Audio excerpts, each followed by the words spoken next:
মাত্র $20,000 একটা ড্রোন, আর সেটাকে ঠেকাতে খরচ করতে হচ্ছে $40 লাখ।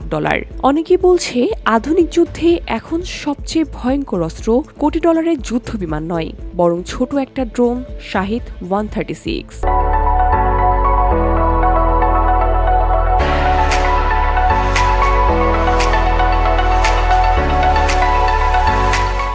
যুক্তরাষ্ট্র ও ইসরায়েল জোটের সঙ্গে ইরানের সংঘাত আধুনিক যুদ্ধে নতুন একটি দিককে সামনে নিয়ে এসেছে। তা হচ্ছে কোটি কোটি ডলারের যুদ্ধ বিমানের চেয়ে সস্তায় বানানো ড্রোন যুদ্ধের মাঠে হয়তো বেশি কার্যকর।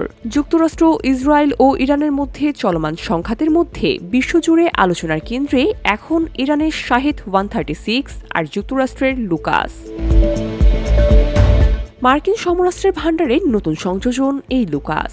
ফোর্বস সাময়িকীর প্রতিবেদন অনুযায়ী লুকাস সরাসরি ইরানের ড্রোনের নকশার অনুকরণ করে বানানো হয়েছে। ইরানের মতো এখন যুক্তরাষ্ট্র এই ড্রোন বিপুল সংখ্যায় তৈরি করছে। তবে তেহরানের জন্য সবচেয়ে দুশ্চিন্তার বিষয় হলো তাদের উদ্ভাবন করা একটি অস্ত্র এখন তাদের বিরুদ্ধেই ব্যবহার করা হচ্ছে। সম্ভাব্য ভবিষ্যৎ যুদ্ধের সবচেয়ে বড় আতঙ্ক হয়ে উঠতে পারে এই ড্রোন হামলা। VOD Bangla news desk.